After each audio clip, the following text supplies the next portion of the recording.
Hello and welcome to Just My Thoughts. I'm your host Khaleel Ward, and on this episode, I'll be talking about a video game called Devil May Cry 5.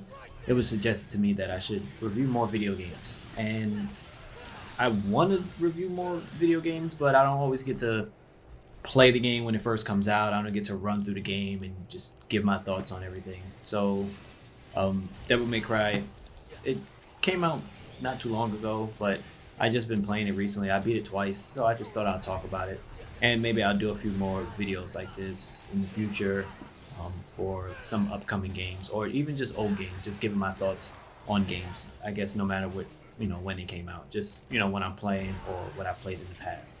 So this is for Devil May Cry 5. Yes, the fifth game in the series. I don't know. I just like this game. It's an action game.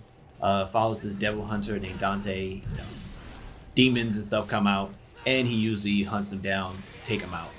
Most of the games are about like 20 something missions, and you acquire all these different skills. And this is the same formula. They tried to go to a younger Dante with just DMC, trying to do like an origin story. In Devil May Cry 4, they introduced a character named Nero. He's also in this game. And Devil May Cry 5 is very different because you play as three different characters. The story is similar in a way. There's a big demon that comes out of nowhere. They keep calling him the Demon King. He's really big and tough. And he's so tough, it's like the opening mission is one of those missions where you can't win, but they don't tell you can't win. You just start fighting, and he's not even trying, and he just beats you down. And it tells the story, like after that happens, it goes back in time, and it shows Nero's perspective of what happened, and then it shows Dante's perspective of what happened, and there's a new character named V, and it shows his perspective, and it just tells you it goes back in time and tells the stories up into the present time of everything that happens. And there's some twists and turns in there, which is pretty cool. But for me, the best thing about the game is just fighting with the different characters. And Dante is usually the main guy, but you really don't play as him until like mission 10 or 11.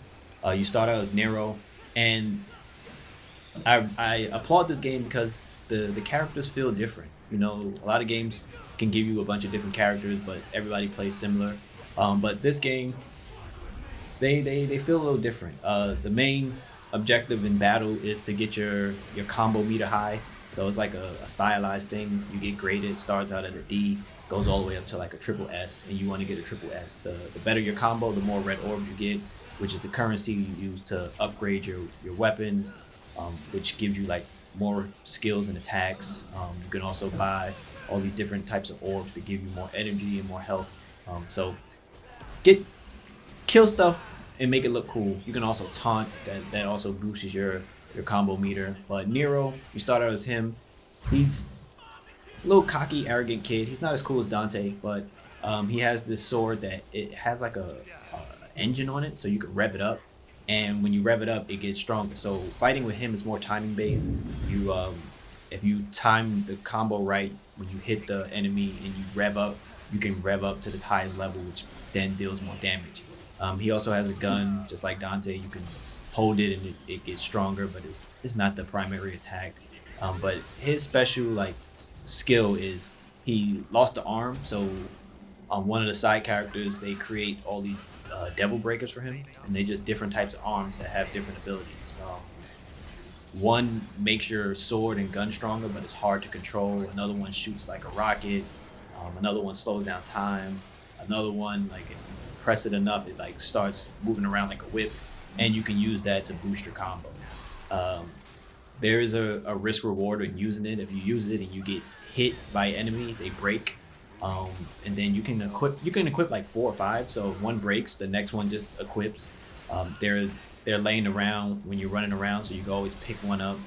Before every mission, you can buy more, and things like that with him. It's good just trying different combos out. Some are more effective than others on certain enemies, but it does help your combo meter when you learn how to use it, and you can pick your favorite one. You can just have all 5 of the same thing if you want, if you really like one in particular. But it's fun playing with him, just trying different combos out. And when you rev up all the way, the moves look a little bit different because they're a little stronger. V, new character, he's very different. He's not cocky and arrogant like the devil hunters Dante and Nero. He's well spoken, always has a book in his hand, always reading, has a cane, and he's very different because he doesn't technically fight.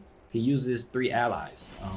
He has a like a panther and a falcon or whatever, and then he calls in this big monster like a shadow, and he uses them to fight.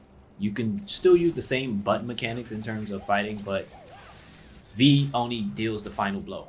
Everything else is done by the monsters, and the monsters can be incapacitated. So V is just running around with nobody to help him. But if you stand next to them long enough, they come back.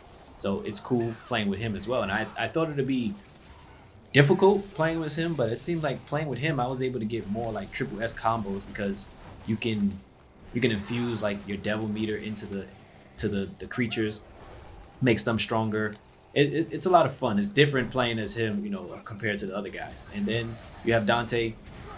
He's all about different styles. He has four fighting styles, like sword master, gunslinger, a guard style, and trickster is more about agility and dodging and stuff like that. And you can just switch between the four with the D-pad as you fight, and it changes a lot of things. All his weapons are crazy. He starts out with a sword, but then he has the gauntlets as well that can change like elements. He gets like this motorcycle sword weird thing. He gets all the crazy stuff. He has ebony and ivory, his pistol, but then he gets like a shotgun. He gets a hat that uses the red orbs to attack.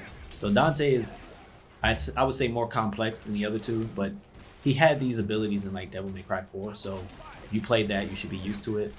Again, it's just a fun action story. If you like action games and you like beating people up, this is the game for you.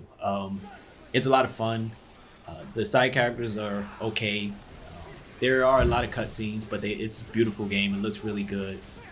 All the characters are just fun to play with, and I played it twice because I beat it in a regular mode, and I just went back to get like all S's on all the modes. I might play it one more time on like the harder difficulty because it's just fun trying to collect all the skills because you need red orbs to upgrade these people.